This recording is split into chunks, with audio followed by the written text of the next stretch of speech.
ఫిరాయింపు MLC Indukuru Raghuraju కొత్త డ్రామాకు తెరలేపారు. Party ఫిరాయింపు వ్యవహారంలో రఘురాజు ఇవాళ శాసనమండలి చైర్మన్ ఎదుట హాజరు కావాల్సి ఉంది.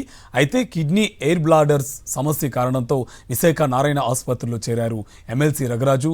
విచారణ నుంచి తప్పించుకోవడానికి ఎమ్మెల్సీ రఘురాజు ఎత్తుగడ వేశారు. ఇదే అంశకు సంబంధించి మరింత సమాచారం మా కరెస్పాండెంట్ యుగంధర్ మనకి ఫోన్ లైన్లో అప్డేట్స్ అందిస్తారు. యుగంధర్, రఘురాజు ఇవాళ శాసనమండలి ఎదుట హాజరు కావాల్సి ఉంది, కానీ కొత్త డ్రామాకు తెరలేపారు.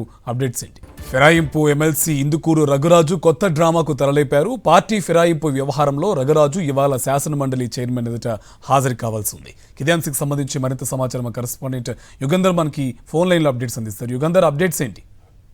కార్తీక్, స్థానిక సంస్థల ఎమ్మెల్సీ ఇందుకూరు రఘురాజు వైఎస్ఆర్ కాంగ్రెస్ పార్టీ నుంచి శాసన మండలికి ఎన్నికయ్యారు. అయితే శాసన మండలికి ఎన్నికైన తర్వాత ఆయన ప్లేట్ విరాయించారు. పూర్తిగా టీడీపీతో అంటకాగడం ప్రారంభించారు.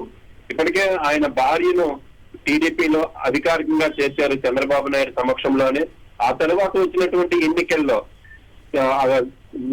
ఎస్కోట నియోజకవర్గంలోని ప్రెసిడెంట్ పోటీ చేసినటువంటి అభ్యర్థి కోళ్ళ లలిత కుమారి, ఆమెకు ప్రత్యర్థిగా టికెట్ ఆశించినటువంటి కొంప కృష్ణకు మధ్య సయోధ్య కుదర్చడానికి కూడా ఈయన కీలకమైనటువంటి వ్యక్తిగా వ్యవహరించారు. వీళ్ళందరినీ కూడా ఈ రెండు టీములను తీసుకొని చంద్రబాబు నాయుడు దగ్గరికి వెళ్ళి ఆయన సమక్షంలో రాజీ చేసినటువంటి ప్రయత్నం కూడా చేశారు. దీనికి సంబంధించినటువంటి ఫోటోలు కూడా ఎన్నికల తర్వాత వైరల్ అయినటువంటి పరిస్థితి అయితే కనిపిస్తుంది. ఈ నేపథ్యంలో వైఎస్ఆర్ కాంగ్రెస్ పార్టీ అప్పటికే టీడీపీ తోటి ఈ నాటకాలుతున్నటువంటి వైనాన్ని అంతటినీ కూడా శాసన మండలి చైర్మన్ కు ఫిర్యాదు చేశారు. అయితే తొలత ఒక విచారణకి రమ్మనమని ఆదేశించినప్పటికీ కూడా ఆ రోజున కొన్ని సాంకేతిక కారణాలు చూపించి ఆయన హాజరు కాలేదు. తాజాగా ఈ రోజు 31వ తేదీ ఈ రోజు మరోసారి హాజరు కావాలని శాసన మండలి చైర్మన్ ఆదేశిస్తే వెంటనే ఆయన నారాయణ మెడికల్ ఆసుపత్రిలోని సిటీ స్కానింగ్ తీసుకుని కిడ్నీలో 11 mm రాళ్లు ఉన్నాయి, వాటిని అత్యవసరంగా శస్త్రచికిత్స చేయాలి, దీనికోసం ఆసుపత్రిలో చేరుతున్నట్టు ఒక రికార్డు క్రియేట్ చేసి ఆసుపత్రిలో జాయిన్ అయ్యి